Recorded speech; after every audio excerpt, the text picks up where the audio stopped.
औज़ुबिल्लाहिमिनश्शैतानिर्रजीम बिस्मिल्लाहिर्रहमानिर्रहीम अस्सलाम वालेकुम। स्टूडेंट्स, उम्मीद करता हूँ कि आप सब खैरियत से होंगे और आप सबको वेलकम एक मरतबा फिर online M CAT E CAT classes में।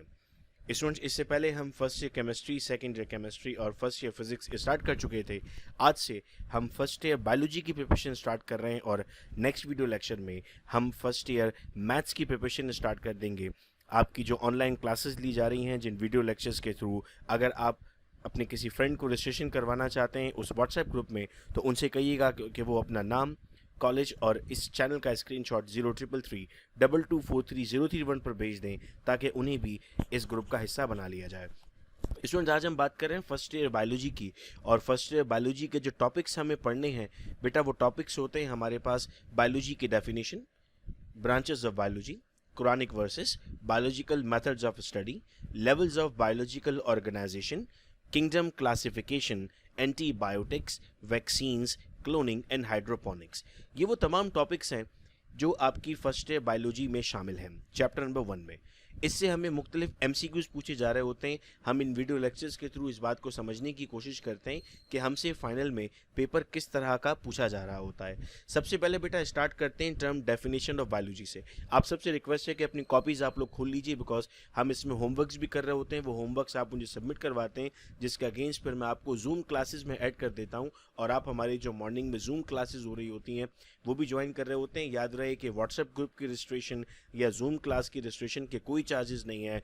ये फ्री में क्लासेस दी जा रही हैं आपकी, और बहुत सारे वीडियो लेक्चर अपलोड किए जा चुके हैं और बाकी अपलोड हो रहे हैं। डेली आपकी प्रिपरेशन कराई जाती है, बिल्कुल वैसे ही जैसे आप अगर किसी इंस्टीट्यूट में मौजूद होते हैं तो वहाँ आपको पढ़ाया जा रहा होता है, बिल्कुल वैसे ही। फ़र्क इतना है कि बेटा सिर्फ ऑनलाइन किया जा रहा है, बिकॉज आप घर बैठकर आराम से अपनी एम कैट ई कैट की तैयारी कर सकते हैं। आज का वीडियो लेक्चर सिर्फ एम कैट के स्टूडेंट्स के लिए है।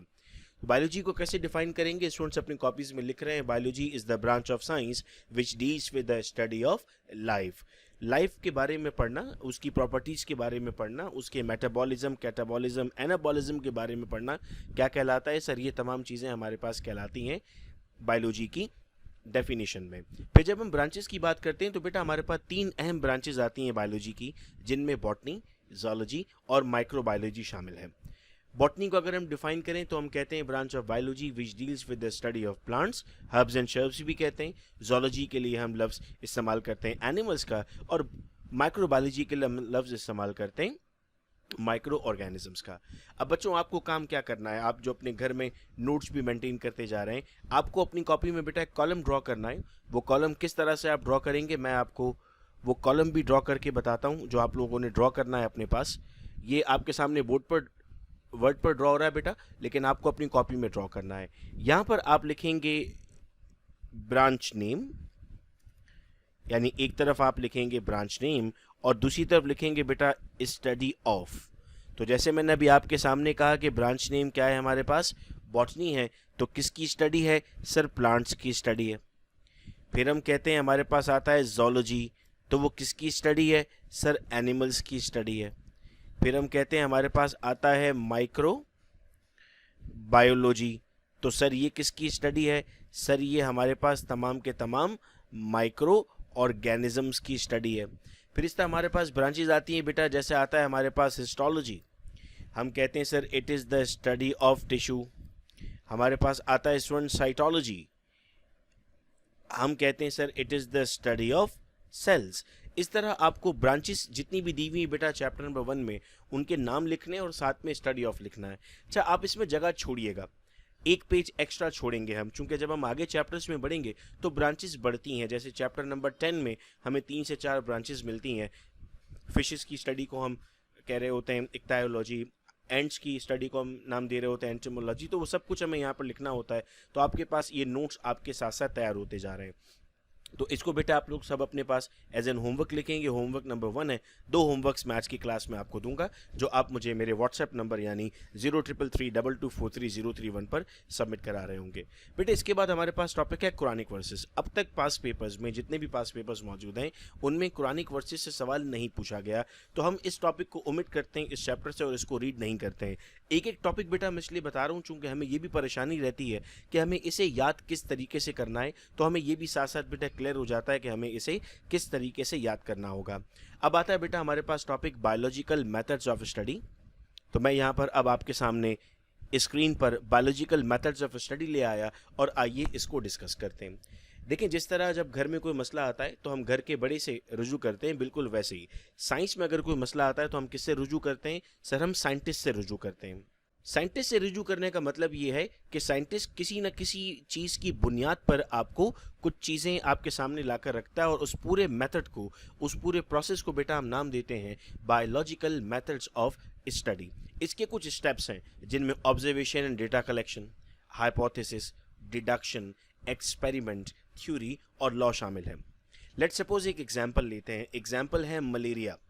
एक वक्त ऐसा था कि लोग मर रहे होते थे इससे, तो साइंस ने क्या किया? साइंस ने कहा कि हम ये चेक करते हैं कि इतने सारे लोग क्यों मरते हैं। तो क्या करने गए? ऑब्जर्व करने गए और डेटा कलेक्ट किया। ऑब्जर्वेशन में गंदगी थी, ऑब्जर्वेशन में मच्छर थे, ऑब्जर्वेशन में गंदा पानी था। जो डेटा कलेक्ट किया गया उसकी बुनियाद पर एक स्टेटमेंट दिया जाता है और उस स्टेटमेंट को हम नाम देते हैं हाइपोथेसिस। इस हाइपोथेसिस को बेटा हम एजुकेटेड गेस भी कहते हैं। क्या हाइपोथेसिस थे? Malaria can be cause by bad air, गंदी हवा की वजह से मलेरिया हो सकता है। या फिर बाद में कहा गया कि it can be cause by mosquitoes, क्योंकि वहां पर मच्छर मौजूद थे। नेक्स्ट स्टेप आपके पास आता है बेटा डिडक्शन। डिडक्शन दो तरह की होती हैं, इंडक्टिव जिसमें आपको रीजनिंग करके सवाल पूछे जा रहे होते हैं, एक आपके पास होता है इफ एंड बट स्टेटमेंट पर। लेट सपोज अगर मैं आपसे कहता हूं कि मलेरिया मच्छर के काटने से हो सकता है, तो आपका सवाल होगा कि सर क्या हर मच्छर के काटने से मलेरिया होगा? तो इस तरह के सवालात को हम डिडक्शन में लेकर आते हैं और फिर इन रीजनिंग्स के बाद हम आते हैं बेटा एक्सपेरिमेंट पर। एक्सपेरिमेंट में हमें क्या पता लगा इस केस में कि मलेरिया एक खास किस्म के जरासीम से हो रहा था जिसको हमने नाम दिया प्लाज्मोडियम का, जो कहाँ पाया जाता है? फीमेल एनाफिलस मॉस्किटो में पाया जाता है। एक्सपेरिमेंट से जो कुछ हमें मिला उसे हम थ्योरी में लिखते हैं और आखिर में एक साइंटिफिक लॉ बना के हम अपने सामने ले आते हैं। क्या लाते हैं उस साइंटिफिक लॉ में? हम कहते हैं malaria is cause by Plasmodium which is present in female Anopheles mosquito. तो इतना बड़ा जो मसला था उसे हमने ख़त्म कर दिया। आपने डेंगू फीवर के लिए देखा, इस वक्त आप देख रहे हैं कि पूरी दुनिया जो है वो एक वबा से दो चार हुई हुई है, उसको हम नाम देते हैं कोरोना वायरस। इस वक्त हम क्या कर रहे हैं? ऑब्जर्वेशन, डेटा कलेक्ट कर रहे हैं, हाइपोथेसिस की बुनियाद पर एक्सपेरिमेंट्स कर रहे हैं। आप मुख्तलिफ दवाओं के नाम सुन रहे होते हैं कि इन पर अभी तहकीक जारी है। अल्लाह करेगा कि एक वक्त आएगा एक्सपेरिमेंट के बाद हमारे पास इस दवा की वैक्सीन, बीमारी की वैक्सीन मौजूद होगी जिससे हम इस वबा से बाहर निकल आएंगे। तो वो भी किस फेज में? इस वक्त बायोलॉजिकल मेथड्स ऑफ स्टडी के फेज में है। आपको ये सीक्वेंस याद करनी है, पहले ऑब्जर्वेशन, फिर डेटा कलेक्शन, फिर हाइपोथेसिस, फिर डिडक्शन, फिर एक्सपेरिमेंट, फिर थ्योरी, फिर लॉ। इसका बेटा आपका होमवर्क ये होगा। मैं दोबारा आपको बताता हूँ कि आपको इसके होमवर्क में क्या करना होगा। मैं साथ साथ होमवर्क भी इसलिए दे रहा होता हूँ कि चूंकि ये 2 वे क्लासेस ले रहे हैं हम ऑनलाइन, हम समझते हैं कि सिर्फ हमने वीडियो देख ली और बात बन गई। आपको वीडियो देखने के बाद होमवर्क मुझे सबमिट भी कराने होते हैं ताकि मैं आपको उसमें फर्दर गाइड भी कर सकूं। तो बेटा इसमें आप क्या करते हैं? इसमें आप सबसे पहले इस तरह जैसे लिखेंगे अपनी कॉपीज़ में ऑब्जर्वेशन, फिर नीचे आप लिखेंगे ऑब्जर्वेशन में क्या किया सर? ऑब्जर्वेशन में डेटा कलेक्ट किया। डेटा कलेक्ट करने के बाद क्या हुआ सर? डेटा कलेक्ट करने के बाद हमने हाइपोथेसिस प्रेजेंट किया। हाइपोथेसिस क्या होता है सर? हाइपोथेसिस हमारे पास एजुकेटेड गैस होता है। और फिर इसके बाद आप इनके दरमियान में एरोज भी लगा रहे होंगे। आप अपनी कॉपीज़ में आप देख रहे हैं, मैं डिजिटली यहाँ पर आपको बेटा ये सब करके दिखा रहा हूँ। ये सब आपको अपनी कॉपीज़ में नोट करना है। इस तरीके से आप यहाँ पर बेटा एरोज भी मेंशन कर रहे होंगे। तो ये आपका होमवर्क नंबर 2 होगा जिसे आप सॉल्व करेंगे। अब दोबारा उस स्क्रीन पर आते हैं बेटा हम।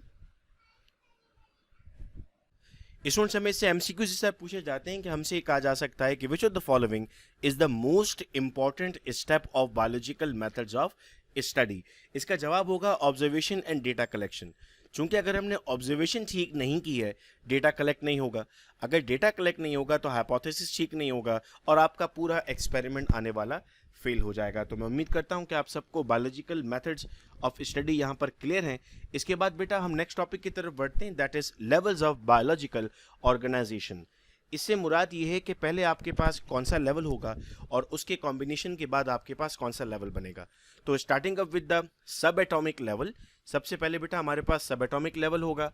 सब एटॉमिक लेवल से हमारे पास एटॉमिक लेवल आएगा। एटॉमिक लेवल से हमारे पास आएगा मॉलिक्यूलर लेवल। फिर मॉलिक्यूलर लेवल के बाद हमारे पास आएगा ऑर्गेनील्स। ऑर्गेनील से बनेंगे सेल, सेल से मिलकर बनेगा टिश्यू, टिश्यू से मिलकर बनेंगे ऑर्गन्स, ऑर्गन से मिलकर बनेगा ऑर्गन सिस्टम, ऑर्गन सिस्टम से मिलकर बनता है organism, organism this means a species, जब एक जैसे स्पीशीज जमा होते हैं तो उन्हें हम नाम देते हैं पॉपुलेशन, जब डिफरेंट पॉपुलेशंस कंबाइन होती हैं तो उन्हें हम नाम देते हैं कम्युनिटी, जब डिफरेंट कम्युनिटीज ज्वाइन करती हैं तो उन्हें हम नाम देते हैं बेटा इकोसिस्टम, जब मुख्तलिफ इकोसिस्टम ज्वाइन होते हैं उन्हें हम नाम देते हैं बायोम्स, और जब डिफरेंट बायोम्स जमा होते हैं तो उन्हें हम नाम देते हैं बायोस्फीयर। अब आपका आज का बेटा जो होमवर्क नंबर 3 है वो इस तरह ही आपको ड्रॉ करना होगा जैसे आपने यहाँ पर ये बनाया हुआ है कि सबसे पहले आप यहाँ पर लिखेंगे सब एटॉमिक पार्टिकल्स, जिन्हें हम फंडामेंटल पार्टिकल्स भी कहते हैं। तो ये आपके पास आ जाएंगे बेटा सब एटॉमिक पार्टिकल्स, फिर सब एटॉमिक पार्टिकल्स के बाद आप लिखेंगे अपने पास एटम, फिर एटम के बाद आप लिखेंगे आपके पास आएंगे मॉलिक्यूल्स, फिर मॉलिक्यूल्स की आप बात लिखेंगे ऑर्गेनील्स, और फिर इसी तरह से बेटे आप इसे कंटिन्यू करते रहेंगे और साथ साथ आप इस एरो को यहाँ पर अपने पास हर जगह पर लगाते रहेंगे। तो 3 होमवर्क अब तक बेटे आपको मैंने दिए हैं जिन्हें सून आफ्टर द क्लास आपको कंप्लीट करना होगा। मूव करते हैं बेटा अब हम अपने नेक्स्ट टॉपिक की तरफ, और नेक्स्ट टॉपिक है हमारे पास किंगडम क्लासिफिकेशन।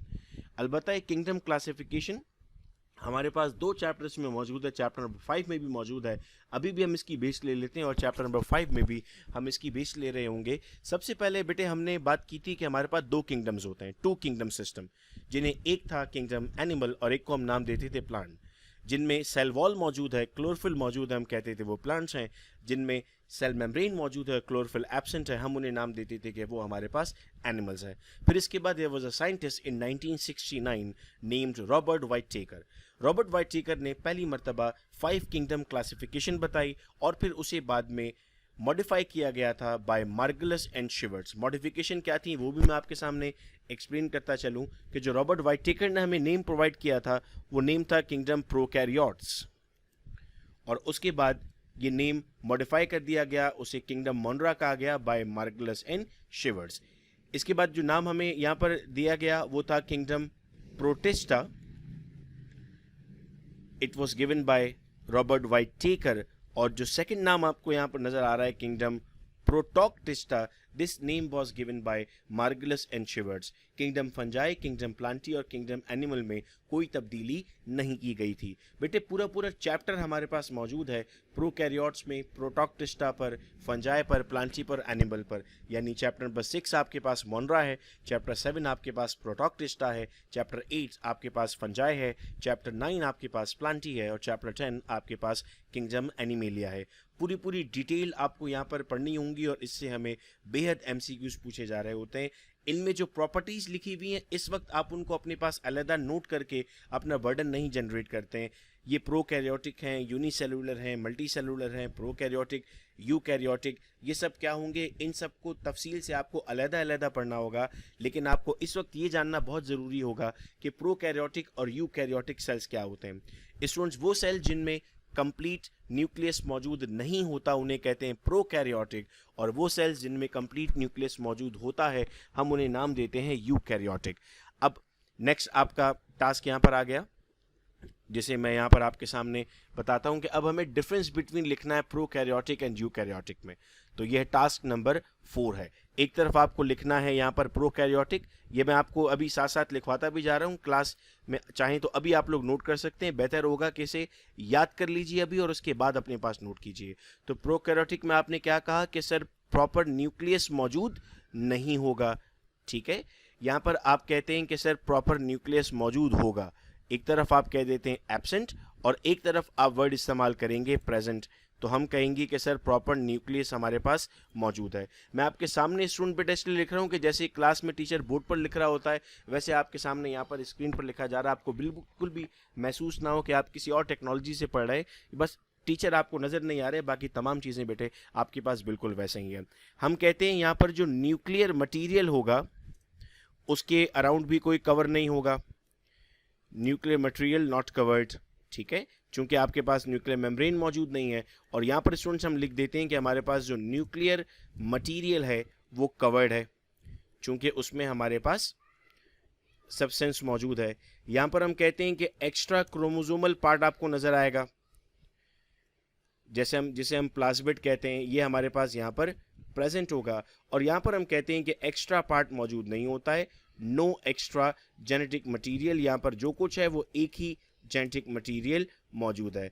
इस वक्त जो पेपर में सवाल पूछा जाता है कि जो प्रोकैरियोटिक सेल्स हैं क्या उनमें मेम्ब्रेन बाउंड ऑर्गेनील्स मौजूद होंगे, तो सर उनमें कोई मेम्ब्रेन बाउंड ऑर्गेनील मौजूद नहीं हो सकता क्योंकि वो प्रोकैरियोटिक है। हम लिख देते हैं membrane bound organelles are absent, और यहाँ पर स्टूडेंट्स हम कह देते हैं कि yes membrane bound organelles are present.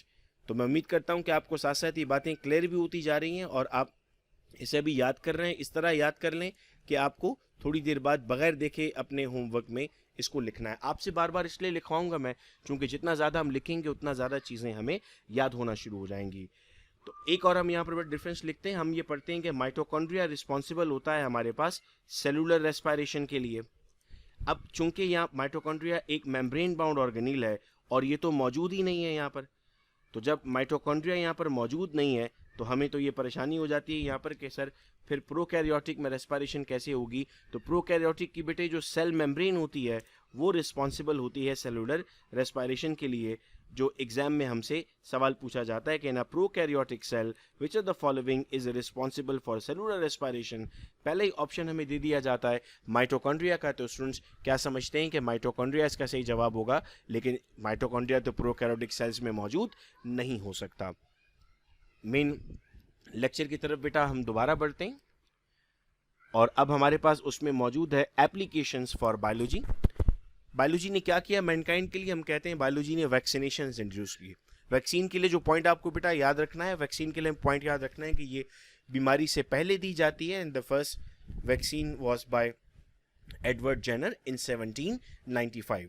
Vaccine आपके इम्यून सिस्टम को स्ट्रॉन्ग करता है। बायोलॉजी ने हमें एंटीबायोटिक्स दी। एंटीबायोटिक की डेफिनेशन बेटा आपको याद रखनी है, antibiotics are substance which in low concentration inhibit or kill the growth of microorganism. पहली मर्तबा फ्लेमिंग, फ्लोरी एंड चेन ने एंटीबायोटिक्स को डिस्कवर किया था और 1945 में इन्हें नोबेल प्राइज मिला था। अगर मैं आपसे पूछता कि कौन सी पहली एंटीबायोटिक थी तो आपका जवाब होगा sir penicillin was the first antibiotic and it was obtained from a fungi Penicillium. तो जो हमारे पास पेनिसिलियम है उससे हमें पहली मर्तबा पेनिसिलिन मिली थी। फिर बेटे नेक्स्ट हमारे पास टेक्निक्स आती हैं हाइड्रोपोनिक्स एंड क्लोनिंग। हाइड्रोपोनिक्स क्या होता है, हम कहते हैं कि सर हम प्लांट्स को डेवलप करते हैं एरेटेड सॉल्यूशन में और इस टेक्निक को हम नाम देते हैं हाइड्रोपोनिक्स का। इसके बेशुमार फ़ायदे हैं, इसे कंट्रोल करना बहुत आसान है, क्वालिटी बेहतर हो जाती है हमारी और अच्छे न्यूट्रिएंट्स के साथ मिलता है। क्लोनिंग में बेटा आपको याद करना है कि cloning is the xerox copy. आप जब NIC कॉपी कराने जाते हैं तो एक आपके पास जो है उसकी फ़ोटो कॉपी होती है और एक उसकी ज़ेरॉक्स कॉपी होती है। ज़ेरॉक्स का मतलब होता है बिल्कुल उसके जैसा। तो हम रेप्लिकेट कर देते हैं सेल्स को, ऑर्गन्स को, सिस्टम्स को या ऑर्गेनिजम्स को। और पहली मर्तबा ये परफॉर्म किया गया था एक शीप पर।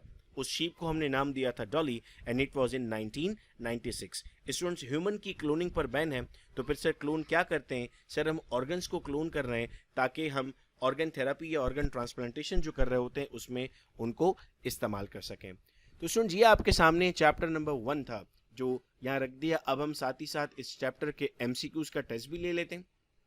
पहले मैं आपके सामने MCQs रखूंगा, उसके बाद मैं आपके सामने आंसर्स बता दूंगा और आपको इन आंसर्स को चेक करना होगा।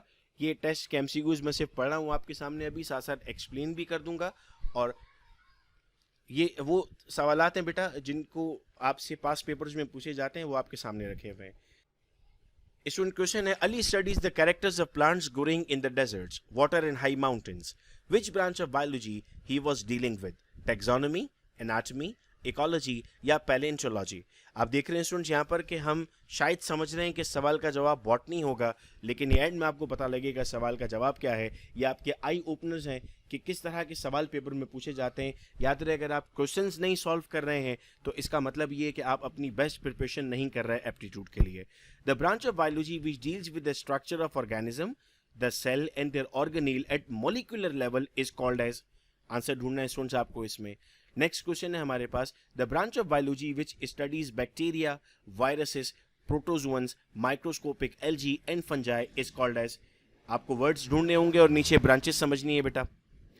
The part of earth inhabited by living organism including both the living and non living component is called as. दुनिया का हिस्सा जहां पर सब कुछ मौजूद हो, जिंदगी भी मौजूद हो और उसके अलावा नॉन लिविंग कंपोनेंट्स भी मौजूद हो। टू और मोर interacting populations of different species living and interacting in the same area is called as, एक से ज्यादा पॉपुलेशन जो मुख्तलिफ पॉपुलेशन होगी क्या कहलाती है? लेक्चर के स्टार्ट में बेटा ये बात हमने समझी है। A structure within a cell that perform a specific function is called as, cell के अंदर एक चीज मौजूद है जो परफॉर्म कर रही है किसी पर्टिकुलर काम को, उसे हम क्या कहते हैं? याद रहे बेटा ये BCQs भी होते हैं जिसमें हमें ऐसा लगता है कि तकरीबन सारे ऑप्शंस दुरुस्त हैं लेकिन एक ऑप्शन दुरुस्त होता है बेटा इसमें। Deductions are tested by observation, information, experiment and consultation. Deduction सही थी या नहीं कैसे पता लगता है? बायोलॉजिकल मेथड ऑफ स्टडी से भी सवाल आ गया यहाँ पर हमारे पास। Men can now be saved the attack of fatal disease like smallpox, tetanus and diphtheria by using, हम इनमें से किसका इस्तेमाल करते हुए इन खतरनाक बीमारियों से बच सकते हैं? Biological research in the field of genetics and pest control has helped us in the improvement of, genetics और पेस्ट कंट्रोल से हमने क्या बेहतर किया? हेल्थ बेहतर की, फूड शॉर्टेज को बेहतर किया, अर्बनाइजेशन को बेहतर किया, या हमने अपने एनवायरनमेंट को बेहतर किया? Next question student, which of the following is treatment of cancer? Antibiotics and vaccination, radiotherapy and chemotherapy, chemotherapy and antibiotics, या ऑल ऑफ देम? इनमें से कौन सी कैंसर की ट्रीटमेंट है? Which of the following is not related to cloning? इनमें से कौन सी बात क्लोनिंग के लिए नहीं है? Replacement of nucleus of egg, separations of cell of embryo, the individual resulting having similar genetic makeup, removal genetic of DNA or gene from cell incorporating. इनमें से तीन बातें दुरुस्त लिखी हुई हैं और एक बात ठीक नहीं लिखी हुई है। Plasmodium causes malaria. This statement is known as, Plasmodium से मलेरिया हो रहा है, क्या ये ऑब्जर्वेशन थी, ये डिडक्शन था, ये एक्सपेरिमेंट था, या ये हाइपोथेसिस था? Who studies the life cycle of plasmodium in man and mosquito? Grassi, Ronald Ross, James और किंग। ये सवाल एक्चुअली चैप्टर नंबर 7 से बिलोंग करता है, लेकिन चूंकि प्लाज्मोडियम का जिक्र यहाँ पर भी मौजूद था तो यहाँ पर भी आपसे सवाल पूछा जा चुका है। क्वेश्चंस में हमें कुछ नई इन्फॉर्मेशन भी मिल जाती हैं जो हमें हमेशा के लिए याद रखनी होती है। और नेक्स्ट हमारे पास क्वेश्चन है, reproductively isolated group of organism is called as, जो आपस में रिप्रोडक्शन कर सकते हैं और उन्हें आप अलग कर देते हैं वो क्या कहलाते हैं? उन्हें आप इंडिविजुअल कहेंगे, स्पीशीज कहेंगे, पॉपुलेशन कहेंगे, या फिर कम्युनिटी कहेंगे? तो ये चैप्टर 1 के बेटा वो क्वेश्चन से जो एग्जाम में पास्ट पेपर्स में से पूछे गए थे और आपके सामने यहाँ पर रखे हुए थे। इसी तरीके से हम अपने हर चैप्टर को डिस्कस कर रहे होंगे तो बड़ी आसानी के साथ हम अपनी MCAT की प्रिपरेशन कर लेंगे। मैं उम्मीद करता हूँ कि तमाम चीज़ें आपको क्लियर आई थी। अगर आप पहली मरतबा वीडियो देख रहे हैं, व्हाट्सएप ग्रुप का पार्ट नहीं है, तो आप 033322433031 पर रब्ता करके फौरी व्हाट्सएप ग्रुप को ज्वाइन कर लीजिए ताकि जूम क्लासेस के इन्वाइट आपको भेजे जा सकें। बहुत शुक्रिया इस वीडियो लेक्चर को सुनने का। अपना बहुत ख्याल रखिएगा आप सब लोग। अल्लाह हाफिज़।